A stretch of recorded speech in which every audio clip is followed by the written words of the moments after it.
Hello' everyone, বৰ্ণালী সৰু পাকঘৰলৈ আজি বনাবলৈ লৈছোঁ মাটি কঁঠালৰ চাটনি, আনাৰস। আমি আনাৰস বুলিয়ে কওঁ, আনাৰসৰ টক। এয়া চাওক, মই ইয়াতে এটা মাটি কঁঠাল লৈছোঁ আৰু আজি মই মাটি কঁঠালটোৰ চাটনি বনাম। তো আহক ফ্ৰেণ্ডছ, মই কেনেকৈ মাটি কঁঠালৰ চাটনি বনাওঁ ৰেচিপিটো আপোনালোকৰ লগত শ্বেয়াৰ কৰোঁ। আৰু এয়া চাওক, মই আনাৰসখিনি কাটি আনিলোঁ। আমি আনাৰস বুলিয়ে কওঁ। মই সৰু সৰুকৈ কাটি ল'লোঁ।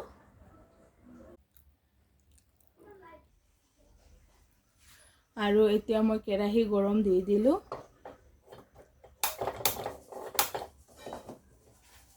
মোৰ কেৰাহী গৰম হৈ গৈছে। এতিয়া এড কৰিছোঁ সৰিয়হ তেল, 2টা শুকান জলকীয়া দি দিলোঁ পুৰণ,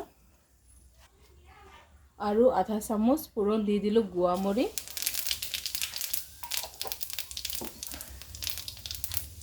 মই গুৱামৰি আৰু শুকান জলকীয়াখিনি ক'লা পৰাকৈ ভাজি ল'ম।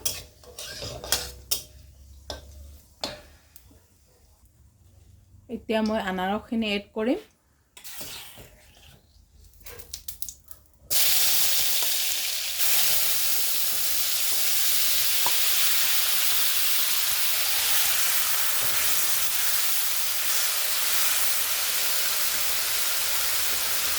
পৰিমাণ অনুসৰি এড কৰিছোঁ নিমখ।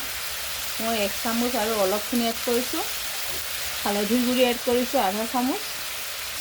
আৰু এতিয়া মই নিমখ হালধিৰে সৈতে আনাৰসখিনি ভালকৈ ভাজি ল'ম।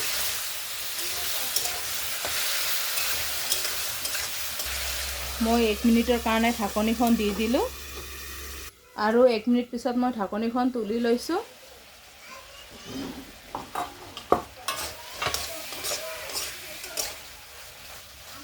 আৰু এতিয়া কেইটামান এড কৰিছোঁ কেঁচা জলকীয়া।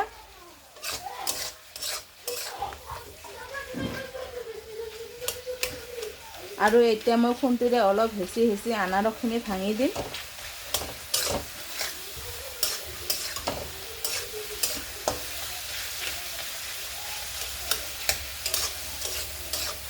মই আনাৰসখিনি বইল কৰিবৰ কাৰণে অলপখিনি এড কৰিম পানী।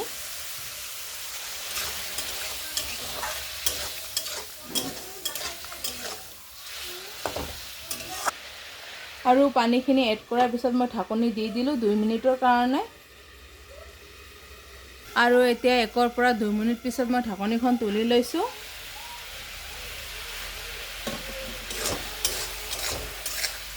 আৰু মোৰ আনাৰসখিনি সিজি গৈছে।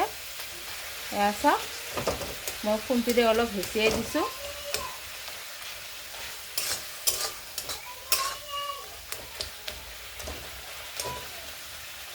আৰু মোৰ আনাৰসখিনি সিজি গৈছে। এয়া চাওক। আৰু এতিয়া মই আনাৰসখিনিত এড কৰিম গুড়, চেনি আৰু কেইটামান কিচমিচ। মই এড কৰিলোঁ।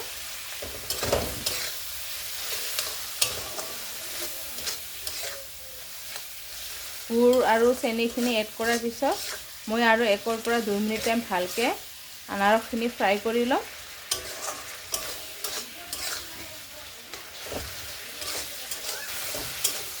মোৰ গুড় আৰু চেনিখিনি গলি গৈছে আৰু চেনিখিনি গলি পানী ওলাইছে।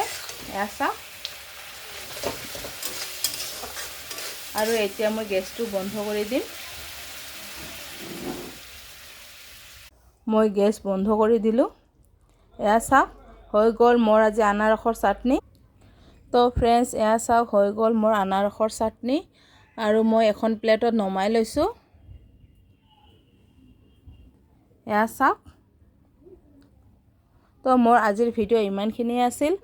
আৰু আজি মোৰ ভিডিঅ'টো ভাল লাগিলে লাইক, কমেণ্ট, শ্বেয়াৰ কৰিব। আৰু পিছলৈ মোৰ ভিডিঅ' চাবৰ কাৰণে মোৰ চেনেলটো ছাবস্ক্ৰাইব কৰিব। ধন্যবাদ।